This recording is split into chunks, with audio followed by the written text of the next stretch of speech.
Assalamualaikum warahmatullahi wabarakatuh. Sahabat-sahabatku yang beriman, dimanapun saat ini Anda berada, jumpa lagi dengan Madya Channel. Untuk di video kali ini ya, Madya Channel akan mereview dengan bedah hasil dari lab ya, dari saudara kita Handi ya. Anda Celebes ini yang melakukan lab berbicara tentang agama ya, ajaran agama dengan Pak Ibnu Kalam ya, yang mana ini orang posisinya samar-samar ya, tapi samar-samar dan sudah dipastikan Ibnu Kalam ini termasuk orang yang musyrik ya kalau dalam Islam. Oke, kita langsung saja review ya. Nanti kita akan tanggapin hal-hal apa saja yang membuat Pak Ibnu Kalam ini tergolong orang yang musyrik ya. Mari kita simak. Allah ya Pak ya? Ya Allah. Allah ya. Allah itu tugasnya apa sih Pak? Allah itu tugasnya apa ya? Mencipta. Pada mulanya Mencipta. Kalau Yesus ikut mencipta nggak Pak? Dia mencipta. Dia yang ngomong untuk mencipta. Jadi bukan Bapak ngomong. Oh jadi Ya. Bapak, jadi saya sederhanakan Pak. Jadi Bapak mengatakan dibisikin Yesus lu ngomong, lu yang mencipta ya. Artinya iya gue yang ngomong, gue yang mencipta gitu ya. Gitu kira-kira ya Pak? Ya kan tidak ngomong seperti itu kan tuh. Kayak ngeyel. Enggak ngeyel Pak, kan ini saya terjemahkan ke bahasa sederhana gitu loh. Nah saya Jadi ulang begini lagi Pak. Bapak tidak ngomong, tidak dilihat dan tidak didengar suaranya. Jadi yang ngomong itu jadilah terang itu Yesus. Yesus. Ya Pak. Ya. Jadi Yesus yang menciptakan matahari ya Pak ya? Ya. Jangan ngomong. Jadilah Ya. matahari maka jadilah Iya. matahari. Bukan Bapak yang ngomong. Oke baik. Terus yang menciptakan manusia siapa Pak? Yang menciptakan manusia ya yang Tuhan Yesus. Tuhan Yesus. Jadi yang menciptakan Bunda Maria siapa Pak? Yang menciptakan Bunda Maria Ya. ya Tuhan Yesus. Berarti Tuhan Yesus menciptakan ibu kandungnya Pak ya? Betul ya Pak ya? Ya bagus pertanyaanmu. Cara menciptakannya yang kamu tidak tahu. Enggak, jawab dulu Pak. Nanti caranya. Jadi artinya Bapak Ibnu Kalam udah menyetujui Ya bahwa boleh dikatakan begini. Jadi gini, menurut Pak Ibnu Kalam ya, yang memahami ajaran Kristen ini, jadi yang menciptakan ibunya yang melahirkan Yesus itu sendiri gitu loh. Nah ini dalam posisi logika Anda kira-kira nyambung apa tidak? Yang menciptakan Yesus itu sendiri, yang menciptakan ibunya Yesus itu sendiri. Jadi dari yang melahirkan Yesus itulah yang menciptakan. Logika Anda kira-kira menurut Anda nyambung apa tidak gitu loh. Kita kembali ya, kita cek. Kita ikutin kembali.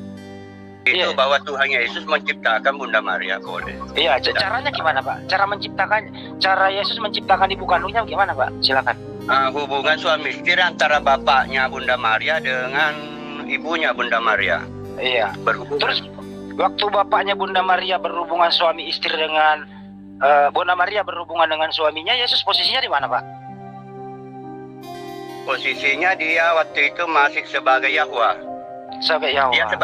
Dia sebagai roh. Jadi Yesus berkuasa penuh atau berkehendak penuh atas hubungan suami istri ini ya Pak, ibunya sama bapaknya. Yang berkehendak penuh itu Bapak. Berkehendak. Nah, disinilah letaknya ya. Disinilah letaknya kontradiksi dalam suatu pengajaran ya. Bisa kita lihat sendiri.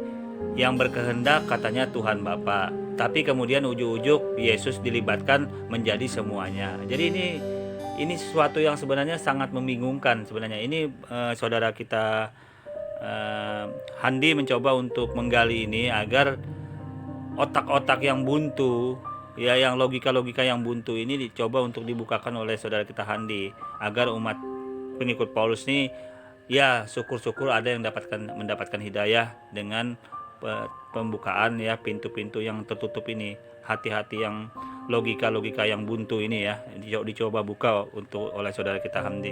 Kita lanjut kembali ya. Di mana kehendaknya sama dengan kehendak Bapak. Itulah sebabnya dikatakan aku dan Bapak adalah satu.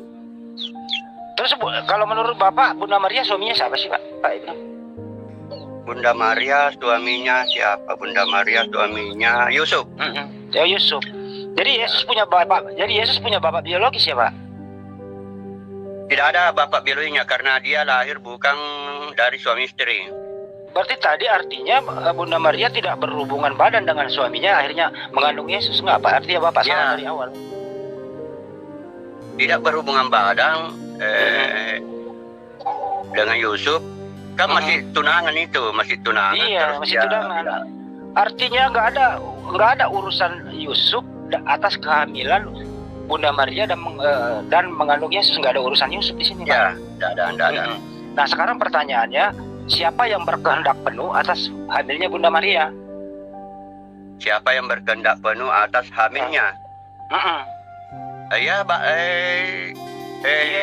Yesus. Iya, Yesus. Nah, bagaimana caranya Pak Yesus? Inilah ya dalam ajaran itu yang nggak boleh sebenarnya menjawab sesuatu tanpa dalil. Itu artinya suatu omong kosong sebenarnya yang dilakukan oleh Ibnu Kalam ini. Pertanyaan itu harus dijawab dengan dalil karena ini bicara agama. Tetapi Anda bisa lihat jawaban-jawaban yang tanpa dalil seperti ini, apakah ini menggambarkan suatu ajaran dari Pak Ibnu Kalam ini kebenaran, suatu ajaran kebenaran? Tentunya tidak. Jadi omong kosong aja apa yang disampaikan Pak Ibnu Kalam ya. Mari kita simak kembali ya. Sehingga ibunya mengandung itu, bagaimana caranya Pak? Ya kalau menurut penjelasan dari Alkitab mungkin sama dengan yang dijelaskan dalam Al-Quran, ditiupkan roh ke dalam.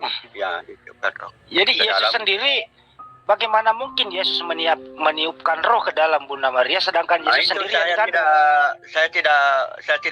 saya belum dalami itu apakah, karena kalau dalam Al-Quran itu kan Jibril meniupkan roh ke dalam.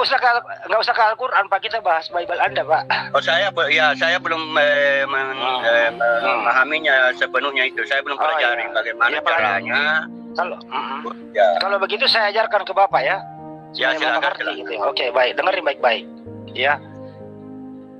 Gabriel datang menemui Bunda Maria. Bunda Maria, kamu akan hamil. Bunda Maria menjawab, bagaimana mungkin aku hamil sedangkan aku ini belum pernah disentuh oleh laki-laki lain. Cara masuknya langsung ke cara masuknya karena ayat itu juga tidak menjelaskannya. Ya, dengerin dulu Pak. Kata Bunda Maria, bagaimana mungkin aku hamil karena aku belum pernah disentuh laki-laki lain. Ya. Terus malaikat Gabriel berkata, kalau Tuhan menghendaki ya terjadi, kamu hamil gitu. Akhirnya Bunda Maria hamil. Kan begitu Pak? Ya. Artinya hanya dengan kata kemauan Sang Pencipta ini Bunda Maria hamil. Artinya atas kemauan Yesus, kan kita fokus ke Yesus Pak ya. Atas kemauan Tuhan Yesus hamillah Bunda Maria. Ya. Di sini kita bisa lihat ya, kita tangkap sendiri bahwa ternyata pengajaran yang disampaikan Ibnu Kalam ini sebenarnya omong kosong aja gitu loh. Dia menjawab sesuatu tanpa apa-apa, tanpa dalil. Ya, berbuat sesuatu itu mengeyelnya itu tanpa dalil. Kalau dia bisa suguhkan dalil-dalil, maka ini bisa dikaji. Tetapi karena hanya omong kosong ya, ini jadi lewat gitu loh. Kita sambil lanjut dulu ya. Ya. Persoalan sekarang adalah Bapak terkunci di sini. Kuncinya adalah kenapa Bapak terkunci? Karena yang dihamili Bunda Maria adalah Yesus sendiri. Yang dihamili Bunda Maria, yang dikandung Bunda Maria adalah Yesus sendiri. Ya, Yesus Kristus. Jangan mengatakan Yesus. Yesus Kristus Yesus, yang Pak. dikandung. Ya Yesus Pak yang dikandung. Yahwa yang dikandung. Bedakan antara Yesus dengan Yesus Kristus. Kalau Yesus itu yang mengurapi, kalau Yesus Kristus diurapi. Tuhan Bapak siapa sih Pak? Tuhan Pak Ibnu Kalam. Yesus kan? Ya, kalau dikatakan Tuhan, Yesus penguasa. Yesus. Ya, Yesus Kristus.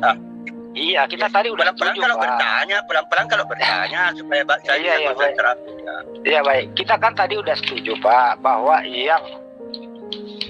yang menciptakan Bunda Maria itu adalah Yesus, yang berkehendak penuh atas Yesus Kristus lah, oke tambahin Kristus atau Yahwa ya. Iya. Atau Yahwa. Yang bertanggung jawab penuh atas hamilnya Bunda Maria adalah Tuhan Yesus Kristus. Dan yang dikandung Bunda Maria juga adalah Yesus Kristus, Pak. Nah, bagaimana bisa menerangkan ini? Bapak terkunci di sini, kejepit, Pak. Kenapa? Ya karena yang memang tidak ada penjelasannya. Saya baca itu di Alkitab. Bagaimana kalau di Al-Quran kan nggak ada penjelasannya. Ya terus Serba susah ya. Artinya di sini terkuncinya memang dalam posisinya yang mana ya? Yang melahirkan Yesus kan Bunda Maria. Tetapi yang menciptakan Bunda Maria Yesus. Ini kan logikanya kan nggak nyambung. Nah, tapi kemudian Pak Ibnu Kalam mengkorelasikan bahwa sebelum bumi ada itu Yesus sudah ada. Nah, oke lah disampaikan begitu. Tapi terkunci kembali posisinya.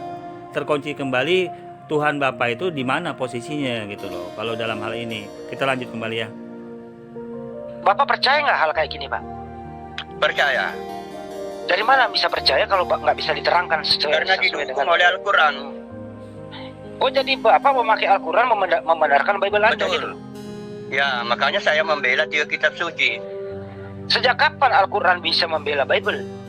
Justru Al-Quran meluruskan Bible. Ya, meluruskan dengan membela saya samakan saja. Ya nggak bisa, Pak. Anda nggak boleh berdiri Makanya saya mengkritik juga orang. Ini artinya pemikiran sesat ya. Dalam posisi ini Pak Ibnu Kalam mempercayai 2 kitab suci, tetapi dia tidak sadar bahwa di Al-Quran itu sangat menentang sekali ya bagi orang yang musyrik, yang menyekutukan Tuhan. Sedangkan Pak Ibnu Kalam ini mempercayai Tuhan dalam posisi yang ditentang, yang sangat terkutuk menurut Al-Quran itu dengan mempercayai Tuhan dalam bentuk manusia. Tuhan dalam bentuk disekutukan itu sangat ditentang sekali oleh Al-Quran. Nah, di sini posisi terkenanya sebenarnya. Oke, untuk analisa dalam hal ini Madia cukupkan sampai di sini. Kita bahas kembali topik selanjutnya ya, untuk menjawab, mereview hal-hal penting ya dalam pengajaran ini, untuk mengambil poin-poin penting sebagai masukan keilmuan buat kita dan pengajaran kita, bahwa ini dalam posisi ketimpangan ajaran mereka ini, pengikut Paulus ini, yang sebenarnya nggak bisa dibantah karena mereka akan bertentangan sendiri dengan Alkitab mereka itu sendiri. Oke, kurang lebihnya Madia mohon maaf. Wassalamualaikum warahmatullahi wabarakatuh.